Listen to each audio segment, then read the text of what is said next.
에서도 기도에 관련돼 우리가 사귐의 기도라고 하는 김영봉 목사님의 책을 우리가 쪼개서 함께 공부하고 있습니다. 자, 오늘의 주제는 이제 본격적으로 사귐의 기도를 어떻게 드릴 것이냐를 6개 주제로 쪼개 가지고 첫 번째 우리 회개 기도라는 주제로 어떻게 회개 기도는 어떻게 하는 것이고 무엇이 바른 회개 기도라고 말할 수 있는가를 함께 공부해 보도록 하겠습니다.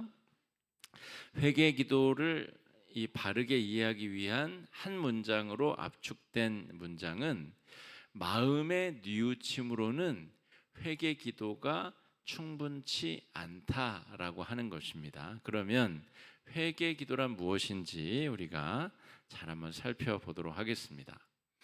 기독교에서 말하는 회개의 정의를 먼저 명확히 할 필요가 있습니다. 정의가 분명해야 그걸 어떻게 적용할지, 어떻게 이해할지, 어떻게 내 삶 속의 성장의 도구로 삼을지, 정의 자체에 문제가 생기면 이 모든 것이 다 흐트러지게 되어져 있습니다. 기초공사가 수평이 딱 맞아야 건물이 똑바로 서는 것처럼 정의가 똑바로 되어야 되는데, 기독교에서 말하는 회개라고 하는 것은 윤리나 법률 용어가 아닙니다. 운전하다가 내가 신호 위반을 딱 했는데 신호 위반을 하고 싶은 그런 장소가 딱 있잖아요. 이거 될 것 같은데 하고 탁 지나가면 누가 있어요? 경찰이 있죠. 꼭 하고 싶을 만한 곳 다음에 경찰이 기다리잖아요. 그죠? 이거 해도 될 것 같은데 그러면 여기면 이제 그 지역의 그 유명한 장소에 경찰이 늘 기다리고 있잖아요. 그때 나는 회개한다. 경찰한테 걸렸으므로 회개해야지. 내가 남의 물건을 훔쳤어요. 그런데 안 걸리고 있다가 탁 걸렸어요. 그러니까 이것은 법적으로 문제가 되니까 회개해야지. 이게 아니라는 거예요. 기독교에서 말하는 회개라는 것은 하나님과의 바른 관계에서 머물러 있느냐, 벗어났느냐, 이게 기준이라는 거예요. 남의 물건을 훔쳤냐, 신호등을 어겼느냐, 이런 윤리적이나 형법적인 그런 죄악의 문제가 아니라 그거보다 훨씬 더 엄격한 범주의 문제라는 거죠. 예수님이 오시기 전에는 율법을 통해서 죄가 무엇인지를 판별했습니다. 그러니까 마음속으로 짓는 죄는 죄가 아니에요. 안 걸리니까. 지나가는 여인을 보고 음욕을 품었는데 그냥 내 생각으로 한 거니까 그 여인과 내가 간음을 한 것도 아니고 내가 수작을 건 것도 아니고 아무 일도 벌어지지 않았으므로 그거는 율법상 죄가 아닙니다. 그런데 예수님이 산상수훈에서 형제를 보고 자매를 보고 다른 이성을 보고 음욕을 품는 자마다 이미 간음을 했다. 그러니까 훨씬 더 그 기준점이 훨씬 더 높아진 거예요. 그러니까 이 마음으로 짓는 죄도 하나님과의 관계에는 영향을 미칠 수 있다는 거죠. 그러니까 우리가 회개할 거리가 하루를 살았는데도 회개할 게 하나도 없다. 대단하십니다. 정말 신앙생활 잘하고 계시는군요. 그렇게 말할 수 없다는 거죠. 어떻게 마음의 죄를 짓지 않는 기준점을 넘길 수 있어요? 그러기가 불가능하잖아요. 그러니까 마음으로 짓는 죄가 하나님과의 관계에 영향을 끼치기 때문에 회개의 영역에 들어간다는 거예요. 그냥 내가 더 좋은 사람이 되기 위해서 내 스스로 윤리적 기준을 높이자 이런 게 아닙니다. 윤리적 기준을 높이는 이유가 뭐냐면 하나님과의 관계를 더 아름답고 풍성하고 깊은 교제의 관계로 나아가기 위해서 이 회개의 기준이 그렇게 새롭게 설정이 되었다라고 하는 거죠. 이게 회개 기도에 대한 정의입니다. 이 정의를 이해 못하면 이제부터 이야기하는 모든 말을 이해할 수도 없고 이해해봤자 의미가 없는 거예요. 내가 그 기준을 엉뚱한 데 잡아놓으면 지금부터 이야기하는 내용이 아무 이유가 없는 거죠. 그걸 들을 만한 이유도 없고 그것이 내 삶에 영향력을 미칠 이유가 없는 겁니다. 회개에는 크게 두 가지의 의미가 녹아져 있어야 됩니다. 회개한다는 것의 의미에는 요 두 가지가 있어야 돼요. 예를 들어서 계란 프라이를 했는데 그게 뭐 흰자만 있다든지 노른자만 있다든지 그럴 수 없는 거잖아요. 흰자도 있고 노른자도 있고 간도 적당히 맞아야 되고 우리가 생각하는 계란 후라이의 정의가 그러한 것처럼 이 성경에서 말하는 회개 기도에는 두 가지가 반드시 들어있어야 되는, 첫 번째가 무엇이냐면 돌아선다 하는 겁니다. 돌이킨다. 무엇에서 돌이키냐면 탕자의 경우에 아버지의 품을 떠나서 지내던 모든 삶에서 돌이키는 것을 의미합니다. 그러니까 우리가 회개에 대해서 잘못 이해하면 하나님 오늘 제가 이것도 잘못했고 저것도 잘못했고 제가 오늘 1분이나 지각을 했고 어쨌고 저쨌고 그런 것들이 회개의 기도의 내용이 아니라는 거예요. 회개의 본질은 하나님께 돌아가는 겁니다. 하나님으로부터 멀어져 있다가 하나님으로부터 돌아가는 것. 예를 들어서 오늘 내 하루의 삶 가운데 중요한 의사결정을 하는 순간에 내가 하나님께 묻고 하나님께 상의하고 하나님께 나아갔는가? 그렇지 않고 내가 백방으로 가능성들을 따져가면서 유불리를 따져가면서 나에게 이득이 되는 것을 백방으로는 생각했지만 하나님께 묻지도 않고 상의하지도 않고 결정권을 내어드리지도 않았다면 그 부분에 있어서는 내가 돌이켜야 되는 거예요. 내가 내일 똑같은 의사결정을 할 때에는 돌이키는 결정을 해야 되는 겁니다. 가장 먼저 하나님께 물어야지. 가장 먼저 하나님의 뜻이 무엇인지를 내가 구해봐야지. 그렇게 돌이키는 것이 회개의 본질이라는 거예요.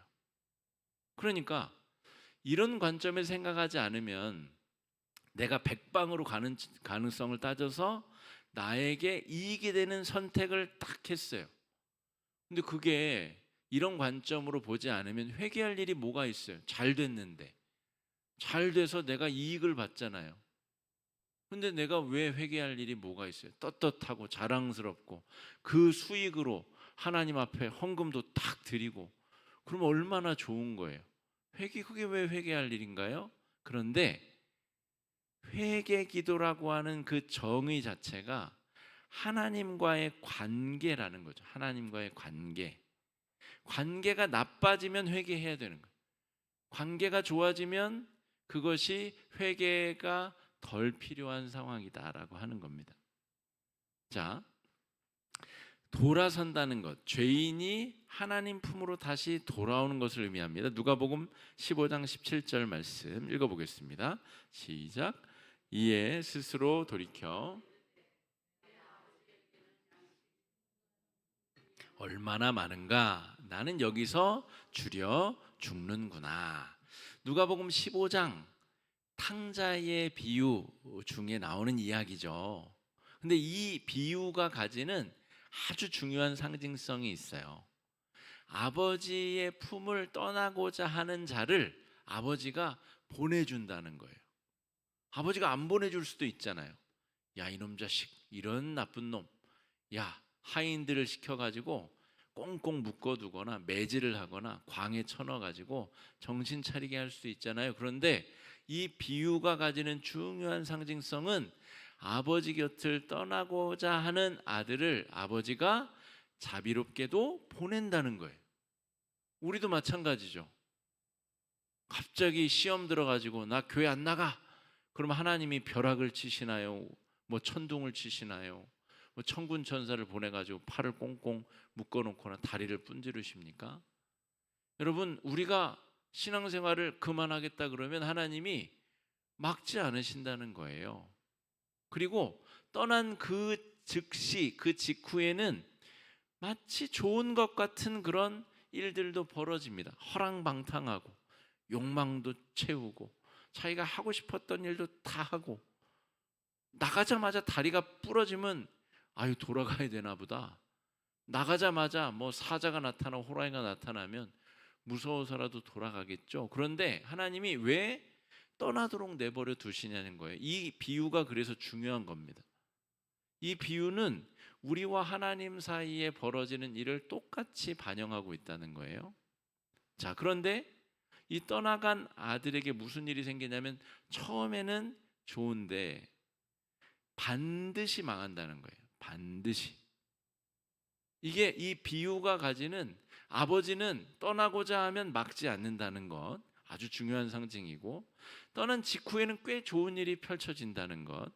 그런데 떠난 자는 반드시 아버지를 떠난 자는 반드시 절망과 멸망을 경험한. 여기서 절망과 멸망은 돈을 다 잃게 된다는 말이 아닙니다. 여러분 예수 안 믿고 부자로 사는 사람 얼마나 많아요. 부자로 떵떵거리고 90살 100살 넘게 잘 먹고 잘 사는 사람 얼마나 많아요, 여러분. 그런 사람들이 돈이 없어지는 것이 아니라 자신의 존재의 의미를 잃어버린다는 거예요. 이 비유의 상징은.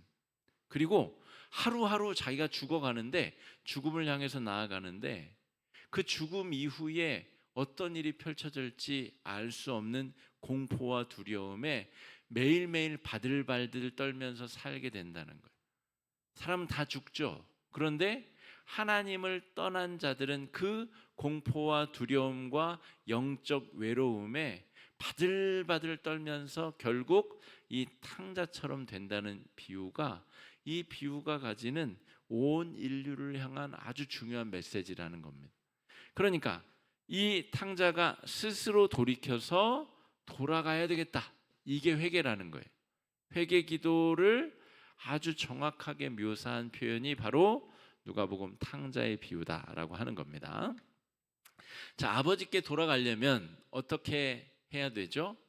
수치와 민망함을 감내해야 됩니다. 그 길밖에 없어요.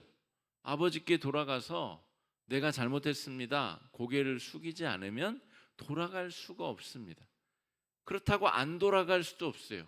돼지랑 쥐염 열매를 먹기 위해서 싸우면서 이 상태로 머물러 있을 수도 없고 돌아가려니 민망함과 또 부자유함. 아버지 밑에 가면 또 자유롭게 내 맘대로 내가 가진 재산을 내 맘대로 허랑방탕하고 쓸 수 있나요, 없나요? 아버지의 자녀답게 살아야 되는 부자유함이 있죠.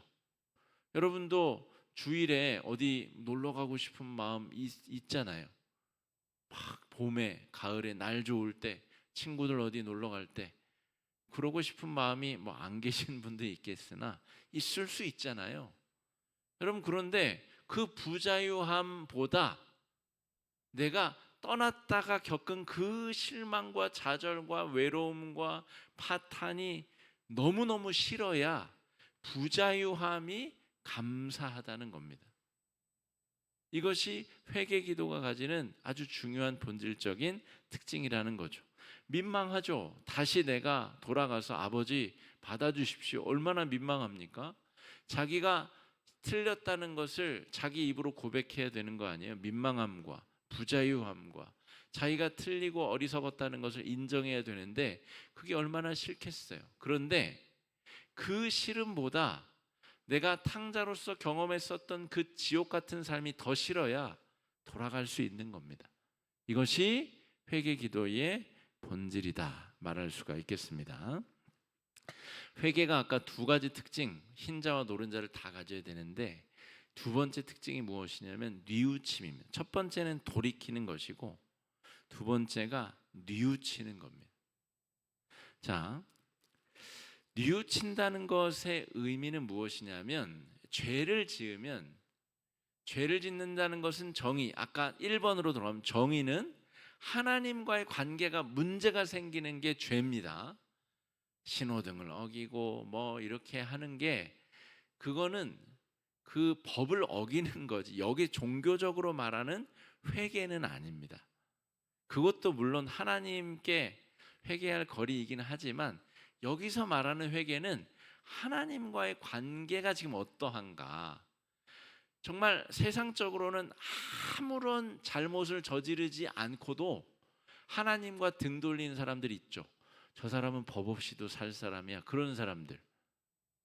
어떤 상황에서도 죄를 안 짓는 사람들. 그런데 하나님도 안 믿고 신앙생활도 안 하고 하나님과의 관계가 완전히 파괴되어 있는 사람.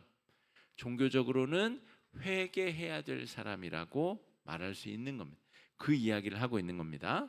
자, 그래서 그 죄는 반드시 하나님께 영향을 미치게 돼 있어요. 관계가 지금 파괴되어 있으므로 여러분 생각해 보세요. 탕자가 아버지를 떠났어요. 탕자가 돈을 가지고 아버지 집을 떠났단 말입니다. 아버지는 돈이 아깝겠어요? 자녀가 걱정되겠어요? 자녀가 걱정되는 거죠. 그 돈이라는 게 그게 지금 자녀를 잃은 슬픔보다 더 클 수는 없지 않습니까? 그러니까 아버지 마음을 아프게 한 거예요. 우리의 죄의 결과는 하나님의 마음을 걱정시키고 아프게 하는 결과를 만들어낸다는 거죠. 그러니까 하나님과 또한 형의 마음은 또 어떻게 될까요? 형. 탕자가 돌아왔을 때 형은 또 지옥을 경험하게 되죠.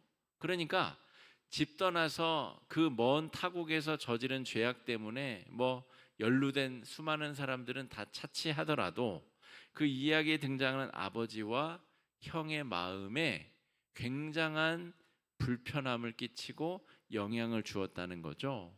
그 문제를 어떻게 바로잡을 것인가? 이게 뉘우침입니다. 돌아와야 뉘우치는 일이 가능한 겁니다. 뉘우쳐야 돌아오는 거 아닌가요? 그러니까 지금 여기서 말하는 기독교에서 말하는 회개는 뉘우친다는 것이 뭐냐면 하나님께 잘못한 것을 공감하고 그 나의 죄악 때문에 영향을 받은 다른 피해자들의 마음에 공감하는 것을 뉘우친다고 하는 겁니다. 그래서 돌이키고 뉘우치고 이것이 회개 기도의 기본 골자, 뼈대를 이룬다라고 말할 수가 있겠습니다. 우리 구원파라고 하는 이단이 있습니다.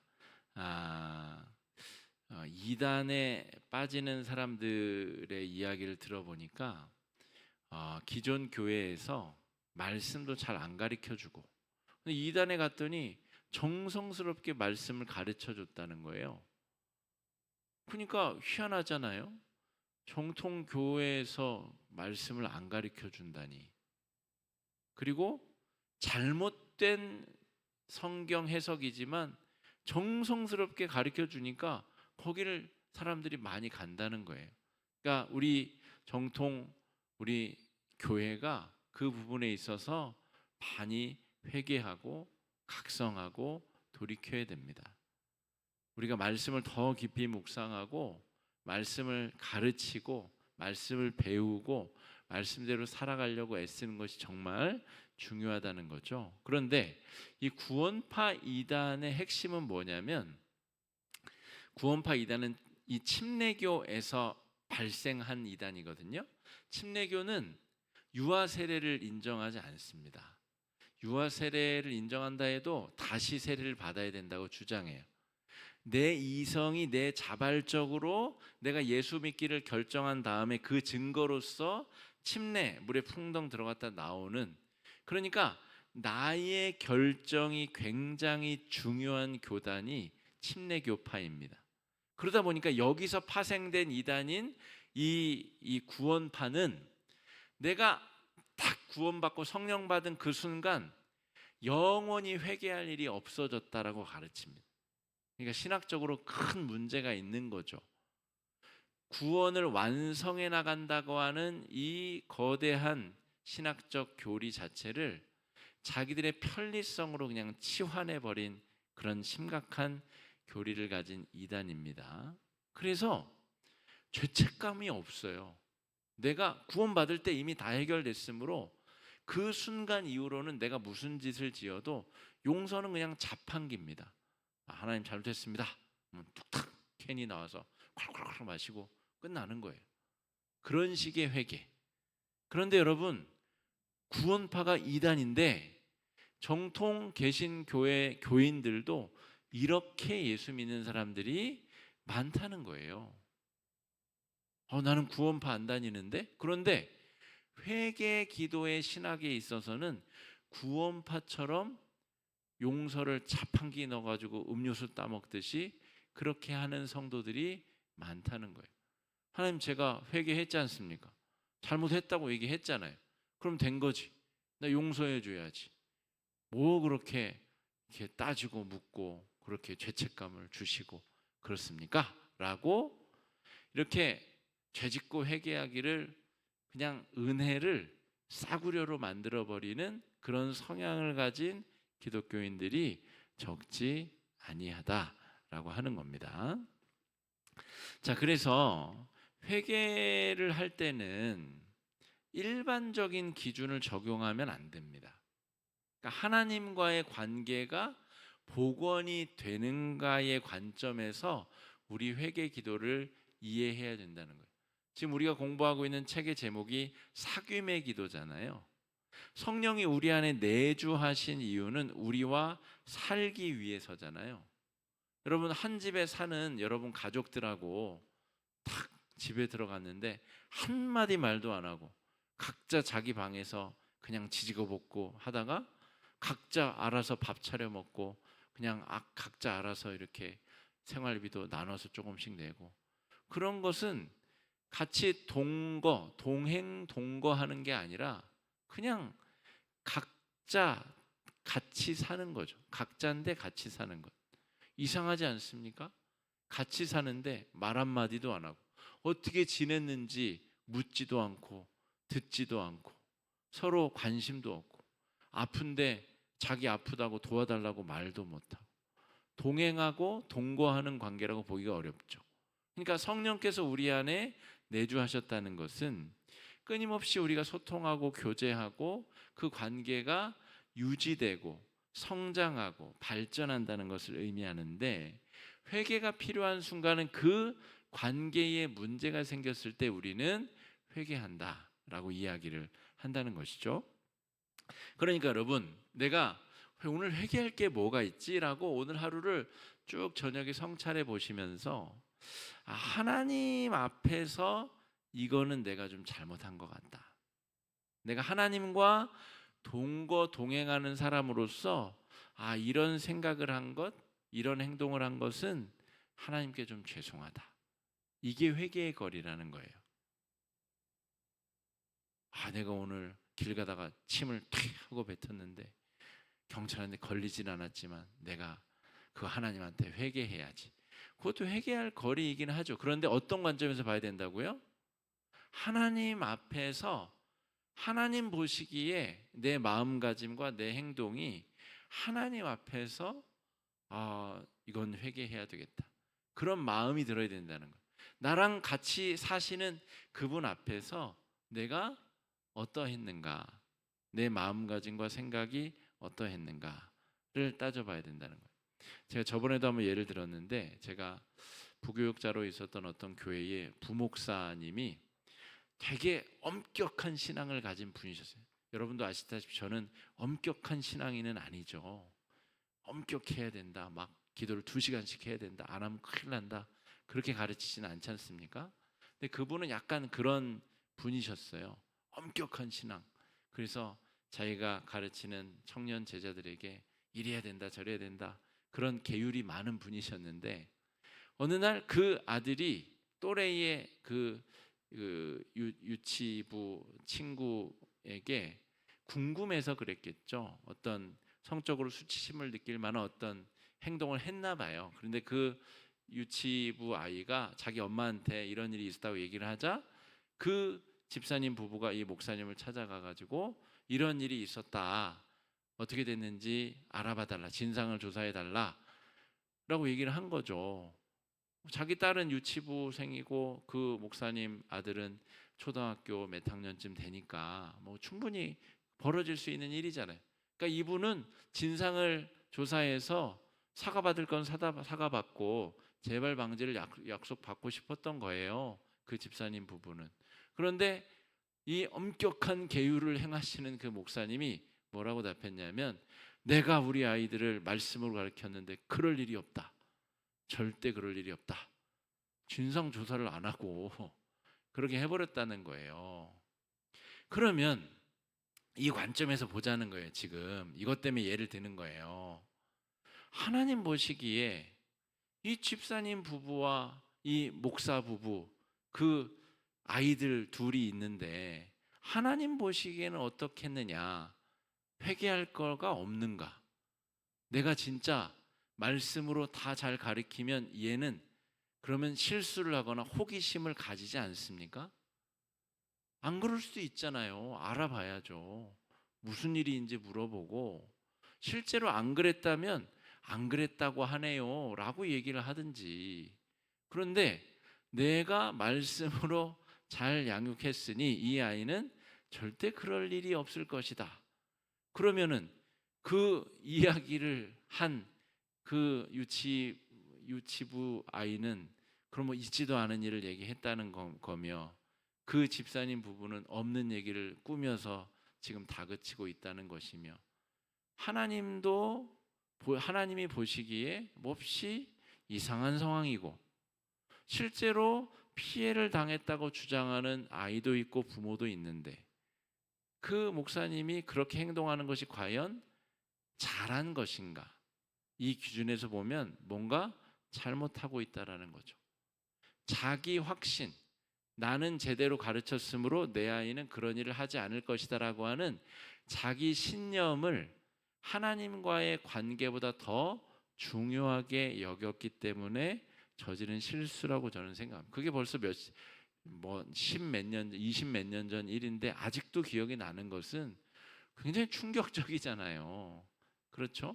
그러니까 바른 회개를 한다는 것의 의미는 하나님 앞에 섭니다. 하나님 앞에서 뭐가 잘못됐는지를 알아차리고 돌이키고 뉘우치고, 이게 회개 기도의 근본 정신이다라고 말할 수가 있겠습니다.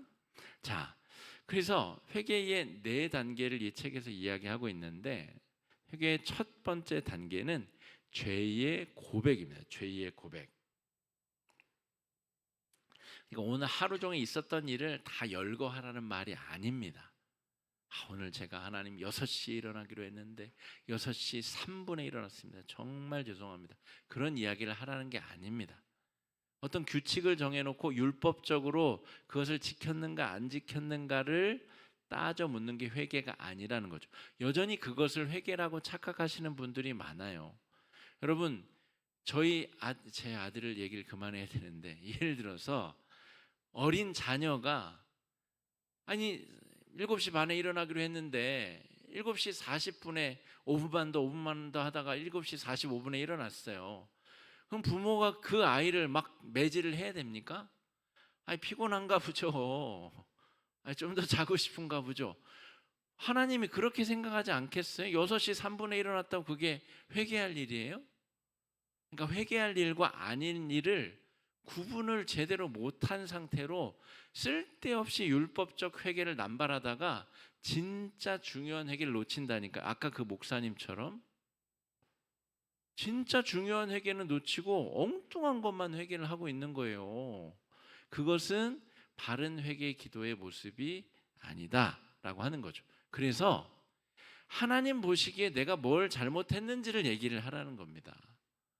하나님 보시기에 제가 오늘 그 땡땡 집사, 땡땡 권사에 대해서 내가 조금 못된 마음 품은 거, 그거 잘못했네요. 하나님, 내가 미워 죽겠는 마음으로 입에 담지 말아야 될 생각을 품었네요. 하나님 보시기에 그거는 좀 제가 너무 후회되고 반성되는 행동이었습니다.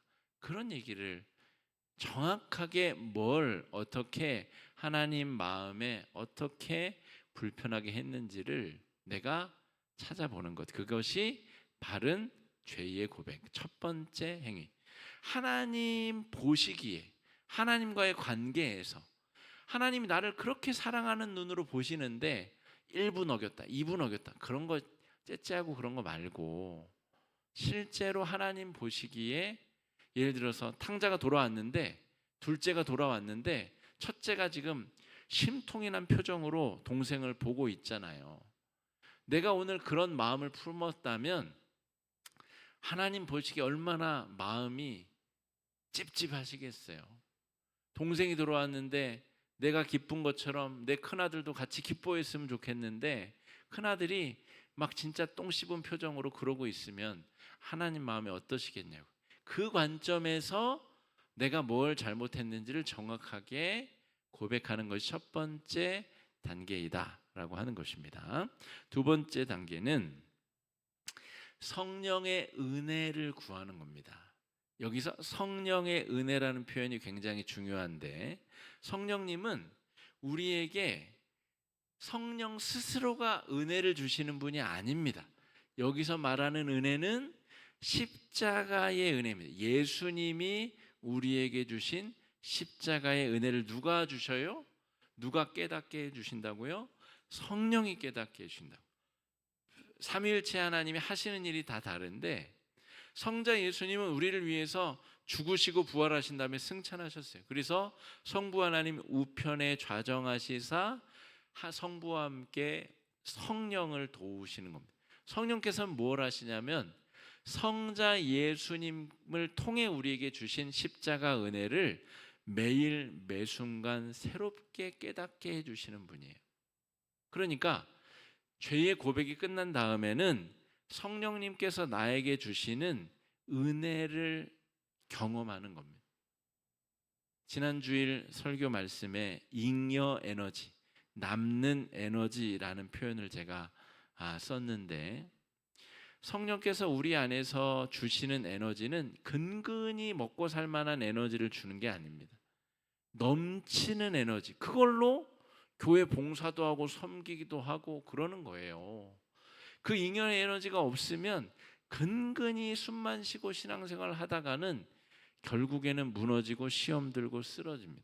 그러니까 잉여 에너지, 이것은 십자가의 은혜인데 이것을 깨닫고 주시는 분이 성령 하나님이시라는 거예요.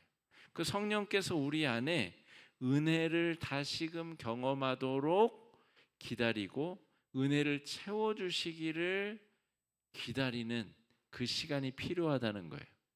이거 없이 하나님 오늘 이것도 잘못했고 저것도 잘못했고 이것저것 함께 잘못했고 어쩌고 저쩌고 잘못했습니다. 용서해 주실 줄 믿습니다. 아멘. 바른 회개 기도가 아니라는 거죠. 죄 고백 다음에는 성령께서 우리 안에 은혜를 채워주시는 그 은혜의 시간이 필요하다는 겁니다. 그 은혜가 있어야 다음 단계, 그 다음 단계, 4단계까지 잉여 에너지가 있어야 거기까지 갈 수 있다라는 거죠.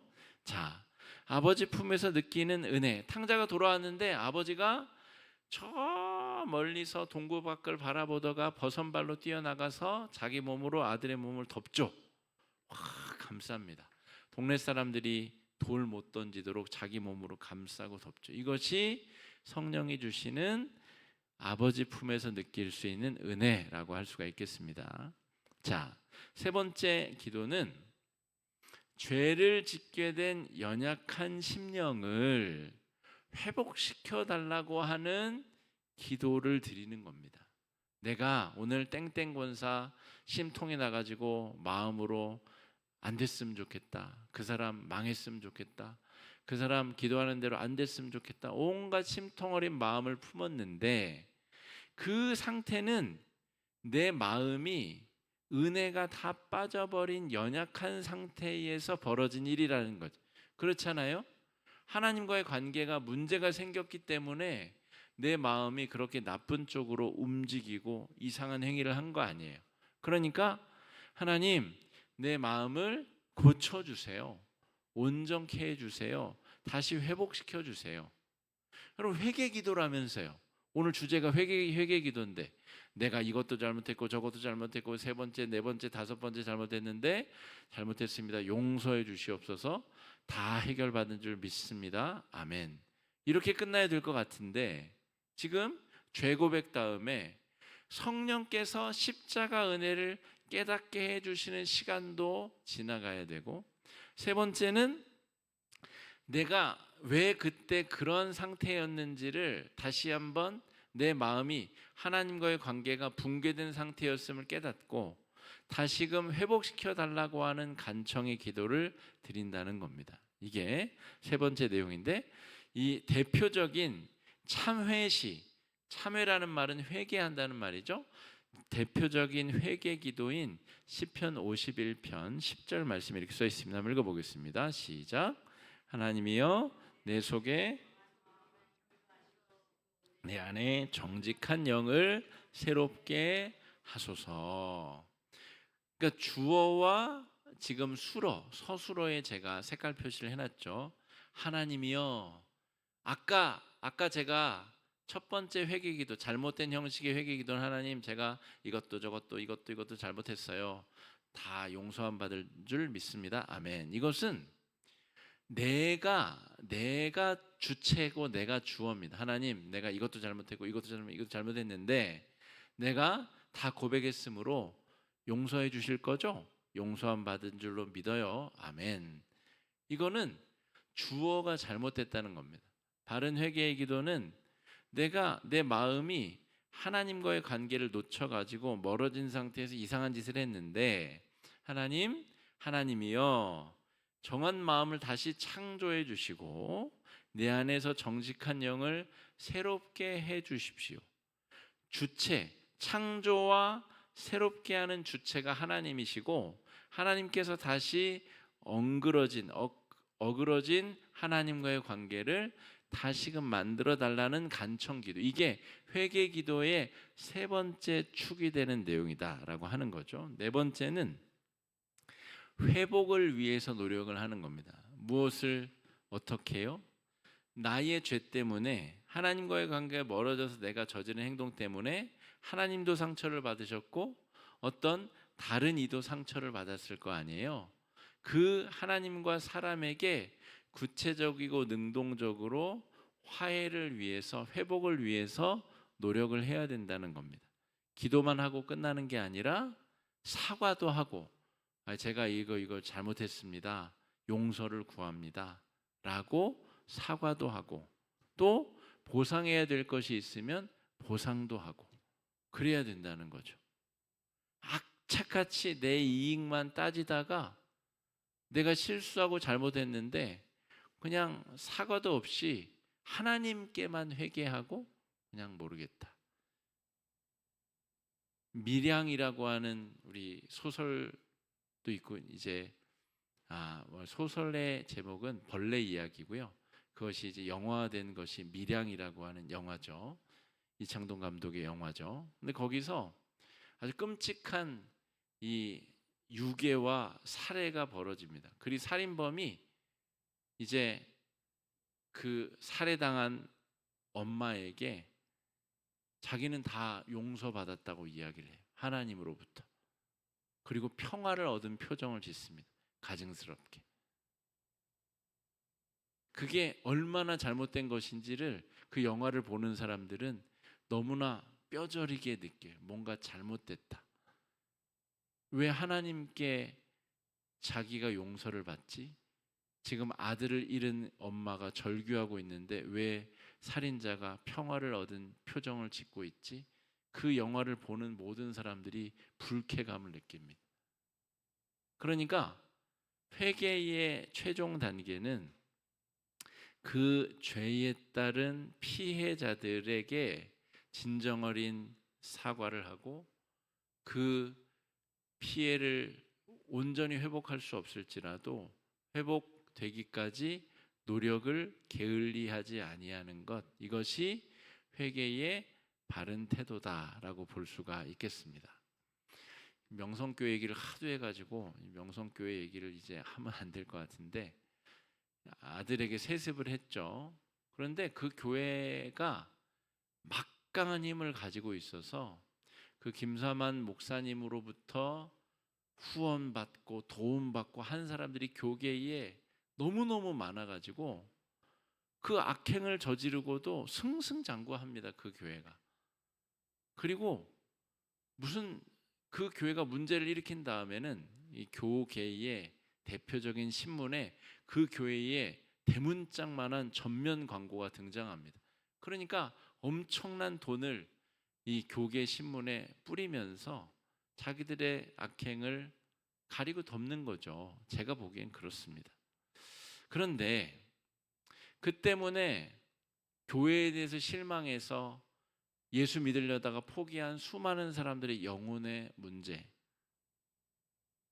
저처럼 여전히 한이 맺혀가지고 이런 계기가 있을 때마다 명성교회 얘기를 하고 있는 저 같은 목회자, 이런 이야기를 들어야 되는 성도들의 그 상처난 마음, 왜 거기에 대해서는 명성교회가 아무 사과도 하지 아니하고 아무 책임도 지지 않습니까?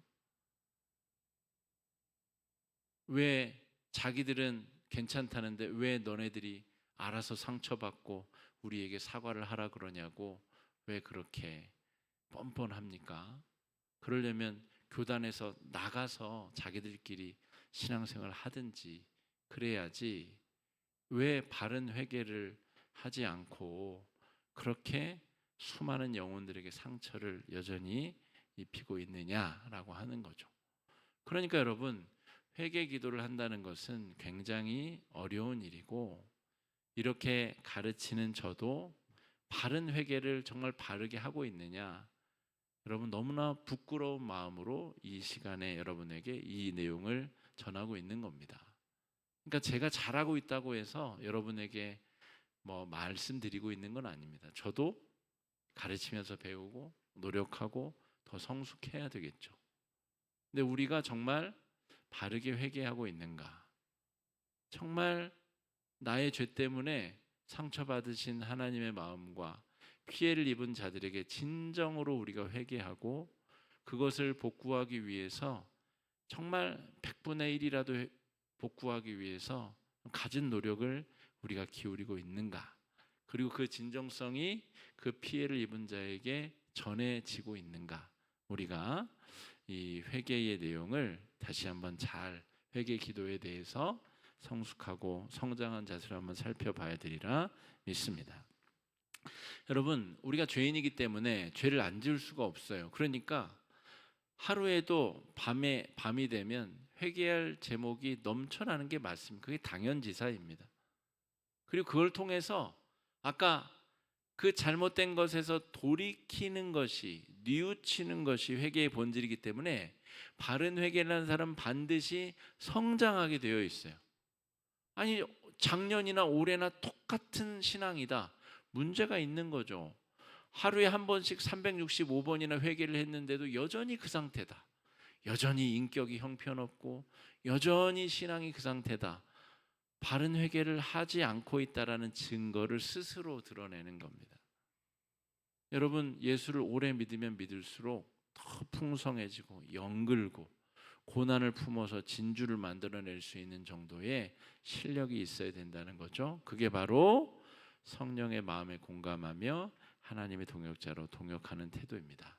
여러분, 오늘 6가지 우리 사귐의 기도의 내용 중에 첫 번째 회개 기도의 내용을 살폈는데, 거듭 말씀드리지만 제가 잘하고 있어서 여러분에게 말씀드리는 게 아닙니다. 저도 노력해야 되고 저도 끊임없이 더 하나님 앞에 회개해야 될 부끄러운 종입니다.